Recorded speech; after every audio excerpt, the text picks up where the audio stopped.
Student, मैं हूं आपका केमिस्ट्री टीचर आबद भट्टी। आज हम जो लेसन स्टार्ट करने लगे हैं वो अबाउट ऑफ कोल। हमने चैप्टर नंबर 7 स्टार्ट किया हुआ है। आज हम कोल के ऊपर बहस करेंगे, कोल के ऊपर जानेंगे कैसे मैन्युफैक्चर होता है, इसकी टाइप्स क्या हैं। तो बेटे लेक्चर शुरू करते हैं। सबसे पहली बात, इस चीज को समझें, फील करें कि बेटे ये हमारी अर्थ क्रस्ट है, ये हमारी अर्थ क्रस्ट है। अर्थ क्रस्ट कहते हैं जमीन की पहली लेयर। तो ये हमारे पास बेटे अर्थ क्रस्ट है। अब ध्यान से जरा बेटे सुनना है, यहां सवाल जो पेपर में आएगा, very very important short question, how coal is formed. तो कोल कैसे बनता है। तो बेटे ये अर्थ क्रस्ट है। अगर हमारे पास प्लांट्स, अगर एनिमल हो या प्लांट्स हो या एनिमल हो हमारे पास, अगर वो उनकी डेथ हो जाए, अगर डाइड हो, तो बेटा वो क्या कहेंगे, जमीन इस अर्थ क्रस्ट में वो क्या हो जाएगा, प्लांट या एनिमल जो है वो बरीड है। क्या है बेटे, बरीड है, दफन है इस अर्थ क्रस्ट में। तो बेटे अगर उसको 500 मिलियन ईयर अगो टाइम लगे, उसकी डिके होगी due to the higher pressure, due to higher bacterial pressure और टेम्परेचर की वजह से उसकी डिके होगी। देन वो जो हमारे पास वुड है, वो वुड है ये एनिमल का जो फॉसिल्स हैं, वो कन्वर्ट हुए in the form of coal. अगर ये सवाल पेपर में इस तरह सवाल आता है बेटे, very very important short question है ये, हाउ कोल इज फॉर्म्ड। हो सकता है आपको सवाल ये, what are the type of coal. तो मेरे पास आप लोगों ने सबसे पहले क्या कहता है, it is believe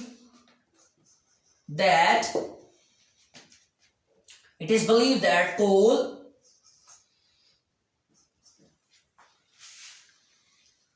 is present under the beneath layer of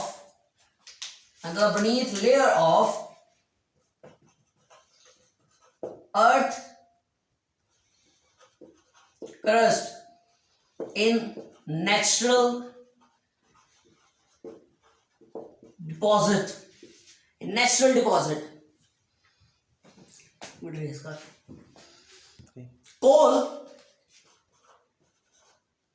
Coal was formed from dead plants or trees buried under the earth crust about 500 million year ago, due to the bacterial and chemical action and high temperature and pressure। हम देखने लगे हैं इसकी flow chart diagram. तो सबसे पहले बेटे ये हमारे पास है वुड। तो यहां हम कहेंगे वुड क्या है, ये हमारे पास डेड प्लांट्स एंड ट्रीज हैं। डेड प्लांट्स एंड ट्री हैं। जब आपने इसके ऊपर बैक्टीरियल और chemical high pressure and temperature apply किया, तो सबसे पहले ये पीट में कन्वर्ट हुई। फिर आपने मजीद जो है हाई टेम्परेचर और प्रेशर अप्लाई किया, तो ये लिग्नाइट में कन्वर्ट हुई। मजीद आपने सिर्फ प्रेशर अप्लाई किया तो लिग्नाइट से देखेंगे तो हमारे पास बिटुमिनस में कन्वर्ट, और लास्ट पे जब आपने प्रेशर अप्लाई किया तो बिटुमिनस से एंथ्रासाइड में जो है वो कोल कन्वर्ट हो गया।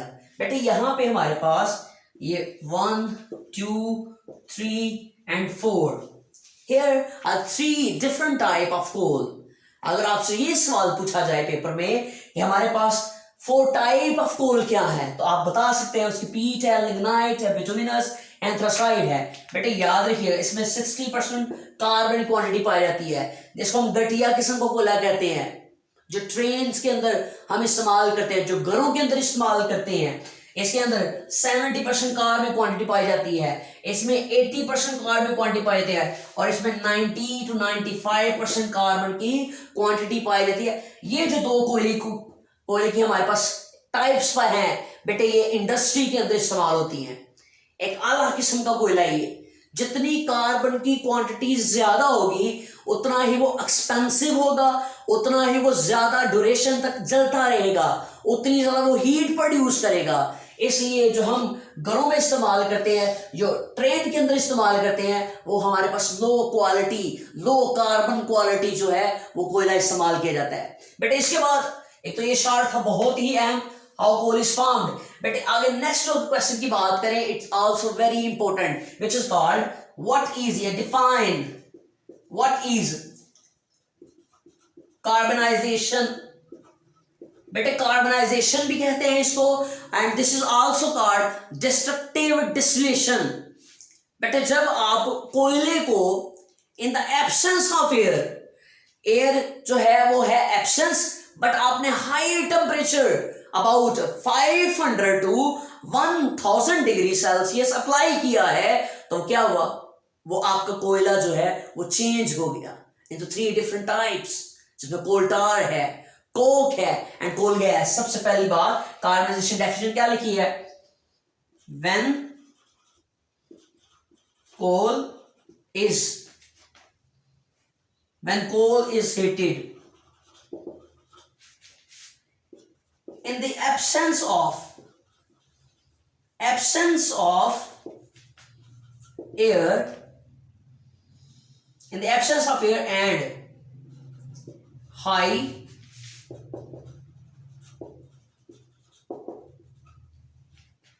temperature about 500 to 1000 degrees Celsius,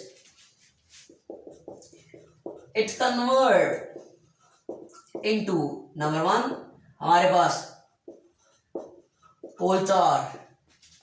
number 2 की बात करें तो हमारे पास कोल गैस। नंबर 3 की बात करें तो हमारे पास कोक। बेटे कोक क्या है, जब आप कोयले को जलाओगे जो आपकी राख बचेगी वो कोल है। कोल गैस क्या है बेटे, जब आपने उसको जलाया जो धुआं उठ रहा था वो कोल गैस थी। बेटे कोल टार के it's very very essential compound which is obtained from coal. Coal जो है हमारे पास, कोल टार, जब आपने उसको हीट किया उस धुएं के अंदर कुछ वाटर वेपर्स थे। यही बात याद रखनी आपने, कोल टार जो है वो वेरी एसेंशियल कंपाउंड है। क्यों एसेंशियल बार बार कह रहा हूं, बिकॉज इस कंपाउंड की मदद से हम ऑलमोस्ट 215 एरोमेटिक कंपाउंड मैन्युफैक्चर कर सकते हैं। हम जब चैप्टर नंबर 11 पे जाएंगे बेटे, तो वहां में एक टॉपिक बना जिसका नाम फिनोल है। बेटे रॉन्जन एक साइंटिस्ट है जिसने उसको मैन्युफैक्चर किया और उसने इस कोल टार को लिया, इसकी उसने फ्रैक्शन डिस्टिलेशन की और इसकी मदद से उसने एरोमेटिक कंपाउंड जिसका नाम फिनोल है, which is also carbolic acid, उसको मैन्युफैक्चर किया। तो ये कोल टार इज वेरी एसेंशियल कंपाउंड, क्योंकि इसकी मदद से हम so many others organic compound manufacture कर सकते हैं। बट एंड पे अगर ये शार्ट आ सकता है व्हाट इज कार्बनाइजेशन या व्हाट इज डिस्ट्रक्टिव डिस्टिलेशन, तो आपने बताना है अगर हम कोयले को जलाएं in the absence of air and in the presence of high temperature about 500 to 1000, हमारे पास 3 डिफरेंट चीजें आ जाती हैं। इसको हम कहते हैं this is called this is called carbonization, this is called carbonization. End में हमें जो देखना है वो हमारे पास है, हमारे पास आता है सोर्सेज क्या है। तो बेटे सोर्सेज कोयल इन पाकिस्तान, तो बेटे सर्वे जो हुआ, जियोलॉजिकल सर्वे हुआ, तो बेटे सर्वे के मुताबिक 184 बिलियन जो है, जो हमारे पास बिलियन टन कोयल जखायर किए जाते हैं। और ये जो कोयला जखायर होता है, कहते हैं ये दो जगहों पे इस्तेमाल होता है। एक हमारे पास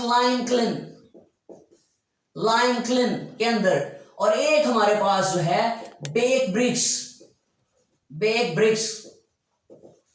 तो हमारे पास बेक ब्रिक्स से मुराद है बेटे ईंटे, जो एक भट्टा होता है वहां पे ईंटें बनाई जाती है, बेक ब्रिक्स। तो ये है बेक ब्रिक्स बनाई जाती हैं, और लाइम क्लिन के अंदर इनको हम इस्तेमाल करते हैं। और कुछ जो कोयला है वो डोमेस्टिक पर्पस के लिए भी इस्तेमाल होता है। होप सो ये लेक्चर आपने ध्यान से सुना होगा। आज हमने क्या देखा है, सबसे पहले हाउ कॉइल इज फाउंड, कैसे बना बेटे, जब जमीन के अंदर उसको दफन कर दें डेड प्लांट्स को, उसका हाई प्रेशर अप्लाई करें, हाई टेम्परेचर अप्लाई करें, तो हमारे पास जो वुड है डेड प्लांट एंड ट्री की, वो पीट में कन्वर्ट होगी, फिर लिग्नाइट में, फिर बिटुमिनस में, फिर हमारे पास लास्ट पे एंथ्रासाइड में। फिर हमने देखा कि व्हाट इज कार्बनाइजेशन। कार्बनाइजेशन में हमने देखा कि जब हम कोयले को हीट करते हैं in the absence of air and high temperature and pressure, तो हमारे पास क्या होगा बेटे, वो कन्वर्ट होगा कोल टार में, कोल गैस में एंड कोक में। और लास्ट में हमने देखा रिसोर्सेज क्या है उसके पाकिस्तान के अंदर, अबाउट 184 जो है, हम मिलियन टन जो है हम कॉयल एक्सट्रैक्ट करते हैं। और इसको यूज कहाँ करते हैं, बेक ब्रिक्स बनाने के लिए, लाइम क्लीन करने के लिए, और डोमेस्टिक पर्पस। होप सो आपने ये लेक्चर ध्यान सुना होगा। अस्सलाम वालेकुम।